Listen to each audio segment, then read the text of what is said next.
everybody. Here we have a 1940 Plymouth P9 Coupe. This car is just amazing. As you can see from the inside of the car, it's all done. It's all done right.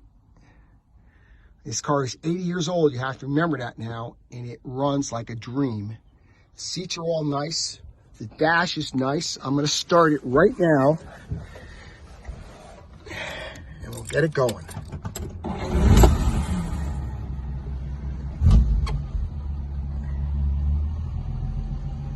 I'm revving it up now a little bit for you.